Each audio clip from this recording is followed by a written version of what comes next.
नमस्कार, आप देख रहे हैं आरजे न्यूज़ और मैं हूं आपके साथ मिथुन। दोस्तों, बिलाड़ा नगर पालिका के लिए राजस्थान सरकार ने कल 6 पार्षद मनोनीत किए हैं और ये 6 पार्षद वो पार्षद हैं जो पूर्ण रूप से बिलाड़ा नगर पालिका का विकास करवाने के लिए सक्षम थे।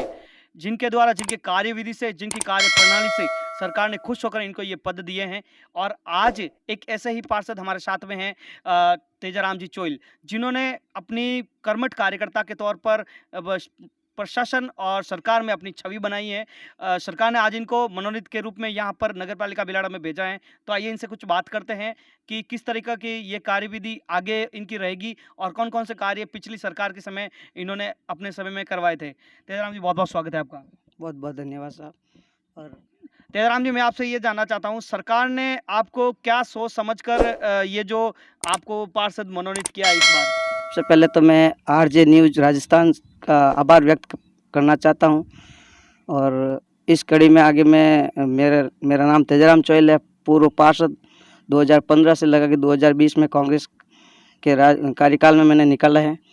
बिलाड़ा नगर पालिका 25 वार्ड थे पहले, उसमें भी मैंने बहुत काम करवाए हैं और मेरा वार्ड नंबर 9 था, उसमें मैंने 85 से लगा के 90% कार्य करवाए हैं। अच्छा। हर गली का काम करवाया है। जो हमारे संकड़ी गलियाँ थी और कुछ गलियाँ चौड़ी भी थी, उसमें सबसे पहले मैं ये चाहता था कि भाई कि हमारे जो ये वार्ड है, जो अल्पसंख्यकों का भी वार्ड था, एससी वर्गों का भी था, तो उसमें क्या है सर, गंदगी बहुत ज़्यादा रहती थी और पिछले 40 साल में वो गंदगी दूर नहीं हटी। तो मैंने वहाँ पे नालियों की जगह मैंने पाइप लगवा के सीवरेज बिछाई, मिनी सीवरेज जिसे कह सकते, जिसे हम गोवा में प्लांट देख के आए थे। 100% 85% मैंने काम करवा दिया। फिर हमारा कार्यकाल ख़त्म हो गया। मैं वही 9 नंबर वार्ड का नहीं करके 35 नंबर वार्ड के, पूरे 35 के वार्ड के ही काम करवाएंगे और राज्य सरकार ने हमें भेजा है तो हम सीवरेज बिछाएंगे। पहले सबसे पहला हमारा यही उद्देश्य है कि बिलाड़ा को सीवरेज मुक्त करवाना है। सीवरेज बिछाना हमारा पहला प्रथम कार्य रहेगा। और पूरे राज्य सरकार ने और हमारे प्रिय विधायक हीरालाल जी मेघवाल का मैं बहुत बहुत आभार व्यक्त करना चाहता हूँ, और हमारे अशोक जी, तो इन्होंने पिछली बार भी मैंने काम किया और हर काम को हम राज्य सरकार को सूचित करके ही करते थे। और सीवरेज का कार्य जो है, वो सीवरेज का कार्य हमारे 100 करोड़ लगभग है, तो उसकी डीपीआर भी बन चुकी है और जयपुर से पास भी हो गई है और अब यहाँ पे वर्क ऑर्डर भी दे दिया गया है उसके।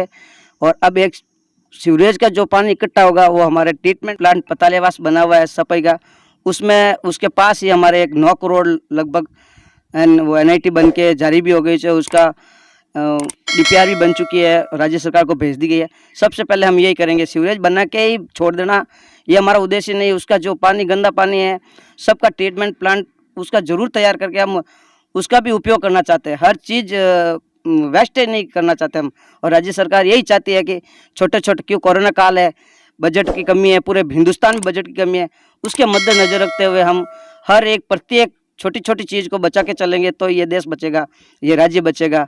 और हमारे अशोक जी भी और हमारे हीरालाल जी मेघवाल भी बहुत मेहनत कर रहे हैं बिलाड़ में। और एक मीठे पानी की समस्या भी जल्द से जल्द दूर करेंगे हम, और ये हमारे बिलाड़ा मीठा पानी पिएगा और आसपास के ग्रामीण लोग तो पी ही रहे हैं और हमारे बिलाड़ा को भी मीठा पानी मिलेगा। और सफाई का है, जो अच्छा काम कर रहे हैं बिलाड़ा, हमारे कार्यकाल में ही सफाई में 2 बार अवार्ड ले चुकी है, राजस्थान में फर्स्ट भी आ चुकी है बिलाड़ा नगर पालिका। और अब की बार हम वापस आए तो ये 100% मैं आपको ये कह देना चाहता हूँ कि जल्द से जल्द कमेटी बनेगी और जल्द से जल्द बिलाड़ा के 4 चांद लगा देंगे सफाई के मामले में। कल ही मैंने जाके नगर पालिका में हमारे चेयरमैन साहब और उप चेयरमैन साहब और ईओ साहब को इसके बारे में बात की है। तो मैं आपको आगे मेरा यही निवेदन रहेगा कि पूरे नगर पालिका बिलाड़ के जनता के एक एक बच्चे से लगा के बूढ़े बुजुर्ग जवान मेरे साथियों को एक निवेदन मेरा ये है, छोटा सा भी काम है तो मेरे को कॉल करें, आपका हर काम करूँगा। और आप मेरे ऊपर आशीर्वाद बनाए रखना। और मेरा नंबर है 81 043 21 022। आप जो भी काम है आप टेलीफोन करें, आपको हर जवाब मिलेगा, काम मिलेगा। धन्यवाद। ये थे बिलाड़ा नगर पालिका के मनोनीत पार्षद तेजराम जी चोइल, जिन्होंने सरकार के ऊपर विश्वास जताया और कहा, सरकार ने इनके ऊपर विश्वास जताया और कहा कि बिलाड़ा की जितनी भी बड़ी बड़ी समस्याएं, चाहे वो सीवरेज समस्या हो, चाहे वो पानी की समस्या हो या किसी भी तरह की समस्या हो, तो आप डायरेक्ट मुझसे कॉन्टेक्ट कर सकते हैं। राजस्थान सरकार ने बिलाड़ा में जो 6 पार्षद मनोनीत किए हैं, उनमें से एक रशीदा पठान जो बिलाड़ा के मूल निवासी है, इनको भी मनोनीत किया है। तो आइए उनसे भी जानते हैं कि बिलाड़ा के विकास के लिए वो आगामी क्या रणनीति है, उनके क्या कार्य हैं। तो सबसे पहले मैडम आपका बहुत बहुत स्वागत है और बहुत बहुत बधाई आपको। बिलाड़ा की जनता के लिए मुझे चुना है और मैं काम करूंगी। ठीक। तो रशीदा जी ने कहा है कि बिलाड़ा की जनता को बहुत बहुत सरकार को बहुत बहुत धन्यवाद जो बिलाड़ा की जनता के लिए काम के लिए भेजा और उनकी उम्मीदों पर खरे भी उतरेंगे। आइए रशीदा पठान के प्रतिनिधि के रूप में इब्राहिम जी मार साहब हमारे साथ में मौजूद है, तो उनसे हम बात करते हैं कि बिलाड़ा की जनता के लिए और बिलाड़ा विकास के लिए क्या क्या मुद्दे हैं उनके पास और आगामी चरण में बिलाड़ा नगर पालिका के थ्रू कौन कौन से बिलाड़ा के लिए विकास के कार्य करवाएंगे। सर आपका बहुत बहुत स्वागत है। धन्यवाद। मैं बिलाड़ा नगर के लिए सबसे प्रथम प्राथमिकता मेरी रहेगी, राजला तालाब जो है वो गंदगी से भरा है और उसका सौंदर्यीकरण करने के लिए माननीय विधायक जी से, नगर पालिका चेयरमैन साहब से, ईओ साहब से और जिला कलेक्टर महोदय से निवेदन करके इसका सौंदर्य करने के लिए बजट पारित करेंगे और सभी पार्षद मिलकर के इसका सौंदर्य करने के लिए पूर्ण प्रयास करेंगे। और अम्बेडकर भवन जो हमारा बाकी पड़ा है, गवर्नमेंट मुख्यमंत्री जी ने हमें इसके लिए बजट अलॉट किया है, उसको हम पूर्ण कराने की पूर्ण कोशिश करेंगे और जल्दी करेंगे। जो पार्क हमारे पास 4-5 नगर पालिका में बने हुए हैं, उनका अच्छा सौंदर्यीकरण करने के लिए और पेड़ पौधे हरियाली जो सही नहीं है उसको वापस तैयार करके किसी को टेंडर दिला करके या किसी को गोद दे करके उनको अच्छा बनाने का पूर्ण प्रयास करेंगे। और बिलाड़ा में जो सड़कें बन रही है सीसी रोड, उसकी गुणवत्ता के लिए हम ईओ साहब से, एन साहब से, जेन साहब से और इनके बड़े अफसरों से कह करके इसकी गुणवत्ता को अच्छा कराएंगे ताकि सरकार का पैसा वेस्ट नहीं जाए और जनता को इससे पूर्ण रिलीफ मिले। और मीठे पानी के लिए हम विधायक महोदय जी से, जिला कलेक्टर साहब से, एसडीएम साहब बिलाड़ा साहब से और श्रीमान मुख्यमंत्री जी से निवेदन करेंगे कि बिलाड़ा को जल्द से जल्द मीठा पानी दिया जाए, क्योंकि हमारी योजना बिलाड़ा के नाम से बनी है मीठा पानी की और हमको खारा पानी मिल रहा है। इसलिए हम पुनः प्रयास करेंगे और हमने सरकार ने मेरी श्रीमती को मौका दिया, इसके लिए बहुत बहुत सरकार का और जनता का धन्यवाद करता हूँ और विधायक महोदय का बहुत ही धन्यवाद कहता हूँ भी हमको मौका दिया और अल्पसंख्यक होते हुए हमारी पूर्ण सुनवाई एमएलए साहब ने, विधायक मोदी जी ने की है, इसके लिए बहुत बहुत धन्यवाद। जय हिंद।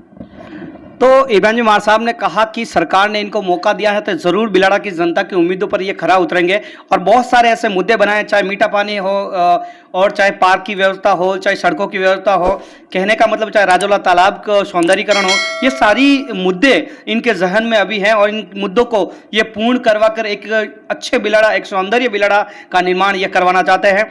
उम्मीद करते हैं कि ये अपने वादों पर खरे भी उतरेंगे और इनके लिए कोशिश भी करेंगे। जय। बिलाड़ा के एक और तीसरे जो मनोनीत पार्षद है बगाराम जी भाटी, इनके पास हम आए हैं और इनसे भी हम जानने की कोशिश करेंगे कि आखिर बिलाड़ा की जनता के लिए और बिलाड़ा नगर पालिका के थ्रू ये कौन कौन से कार्य करवाना चाहते हैं। तो सबसे पहले सर आपका बहुत बहुत स्वागत और बहुत बहुत बधाई हो आपको। हाँ साहब, बधाई तो हीरालाल जी मेघवाल साहब को है जो दूसरी बार उन्होंने मौका दिया और उन्होंने अवसर दिया कि जो है राज्य सरकार के जो विकास के जो कार्य चल रहे हैं उनको गति देने के लिए जो नगर पालिका स्तर के जो कार्य हैं उन कार्यों को मतलब आम जनता तक SC ST OBC और माइनॉरिटी जो भी तकबे के जो नए नए जो राज्य सरकार विकास के कार्य आते हैं उनको उससे अवगत कराना और उनको लाभान्वित करना और ज़्यादातर जो नगर पालिका क्षेत्र के अंदर जो भी राज्य सरकार के द्वारा जो भी योजनाएं आती हैं कई गरीबों तक नहीं पहुंचती हैं। जैसे पोप की योजना है, तो पोप की योजना में गरीब तबकों को ये बताना है भाई आपको पैरों पे खड़ा होना है, इसके लिए राज्य सरकार निःशुल्क लोन देती है, अवगत कराना, और वो ताकि वे अपना जो है पैरों पर खड़ा हो सके। और ज़्यादातर जो है गांव के अंदर अभी मीठे पानी की समस्या है, जो हम समय समय पर एमएलए साहब से अवगत कराकर उनकी योजना के बारे में उनको बार बार जो है क्रियान्वित के लिए हम आग्रह करेंगे। और ज़रूर हमें आशा है कि वो हमारी बात, आम जनता की बात मानते रहे हैं और मानेंगे और जल्दी मानेंगे। और दूसरी बात जो है सीवरेज की है, सीवरेज का जो कार्य चलेगा हम उसकी पूरी निगरानी रखेंगे ताकि जो है उसका कार्य सही समय पर होए। और इनके बजट के लिए भी अगर कोई कभी पेशी हुई तो हम समय समय पर एमएलए साहब से निवेदन करेंगे, और ताकि जो है उनका समय समय पर कोई कार्य रुके नहीं, बजट के हिसाब से रुके नहीं, उनसे निवेदन करेंगे। और राज्य सरकार की जितने भी जो है योजना आएंगी वो योजना हम गरीब तबकों तक पहुंचाने का हर समय प्रयास करेंगे। जी, ये थे बगाराम जी भाटी, जिन्होंने बताया है कि जो राज्य सरकार की तरफ से बहुत सारी ऐसी योजनाएं आती है, उन योजनाओं को गरीब तबके तक पहुंचाने के, निचले पायदान तक पहुंचाने की पूर्ण रूप से कोशिश करेंगे। और ये सारी कार्य बिलाड़ा नगर पालिका के माध्यम से ये करवाना चाहते हैं। और बहुत सारी ऐसी योजनाएं, चाहे मीठे पानी की हो या सड़कों की हो, पूरे बिलाड़ा की जितनी भी बड़ी समस्या है उन समस्याओं को लेकर ये सरकार को अवगत भी कराएंगे और उन समस्याओं का समाधान करने की पूर्ण रूप से कोशिश भी करेंगे। आपको बताते हैं कि बगाराम जी भाटी दूसरी बार मनोनीत पार्षद है। सरकार ने इनके कार्य और इनके कार्य की सतर्कता को देखते हुए ये पार्षद पद उनको एक बार फिर से मनोनीत करके दिया है। जय हिंद।